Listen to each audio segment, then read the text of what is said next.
చిచ్చి ఏంటో అస్తమానం ఏదో ఒకటి విసుక్కోవడం తిట్టుకోవడం చిరాగ్గా ఉంది. ఏదో చెప్తే వినివే అర్థం చేసుకోవాలి కదా, వినకుండా ఏంటో ఆయన ఇష్టం వచ్చినట్టు మాట్లాడుతూ ఉంటారు. ఏమిటో రోజు రావడమే, ఈ డెలివరీలు ఏంటో తెలీదు. పిన్నీస్ దగ్గర నుంచి పెట్టేస్తావు 4 నెలలు ఏమైనా అంటే బాధపడుతుంది.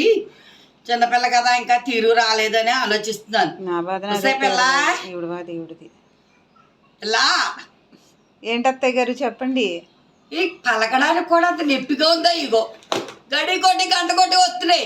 వస్తారా ఇంట్లోకి రానివ్వకుండా చెప్తానంటారు మీ మామగారు. వాడిని రానివ్వకుండా చెత్త కొడతారు.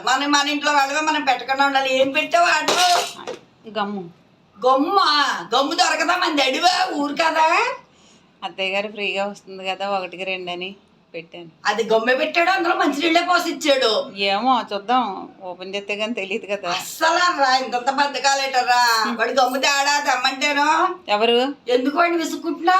విసుక్కోవడం కాదు అత్తయ్య గారు, ఎందుకని ఈ సంవత్సరం నా ఆదాయం 5 వ్యయం 2 ఉందండి. రాజపూజ్యం 3 అవమానం 1 2 అన్నాను. ఇది నేను ఎవరు చెప్పారు అని అడిగారు. అడిగితే మన పంతులు గారు ఉన్నారు కదా, ఆయన చెప్పారని అన్నాను. వాడెవడు చెప్పడానికి, నీ జాతకం నా చేతిలో ఉంది కానీ నేను చెప్పాలి కానీ నువ్వు వాడెవడు చెప్పడానికి అని అడుగుతున్నారు.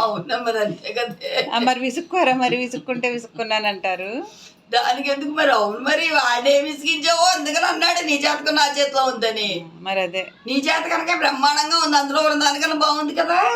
చాలా బాగుంది. అస్తమానాటి అయితే ఆ అబ్బాయి విసుక్కోవడం, లేకపోతే అత్తగారు విసుక్కోవడం. అవునా? ఒకసారి అవమానం 2 అంటే ఏంటో అనుకున్నాం. మీ ఇద్దరేనే అత్తయ్య గారు. నిజమే, ఇద్దరమే. వాడు నేనే నీకు. రాజపూజ్యం మేం కదా. రాజపూజ్యం మీరు ఎప్పుడు పూజించరు అత్తయ్య గారు. అవునా? ఒక్కసారి బయటికి వెళ్ళి మిగతా వాళ్ళ కోడళ్ళు ఎలా ఉన్నారో, నువ్వెలా ఉన్నావో చూసుకో. ఇలా వెళ్ళి అలా పరిగెట్టి వస్తావు కదా, గమనిస్తూ ఉండు. వాళ్ళ కోడళ్ళ చేత వాళ్ళు ఏం చేస్తున్నారు, ఏమంటున్నారు, నేను నా కొడుకు ఏమంటున్నావు అని తెలుస్తుంది. అలాగే. ఏ సరే.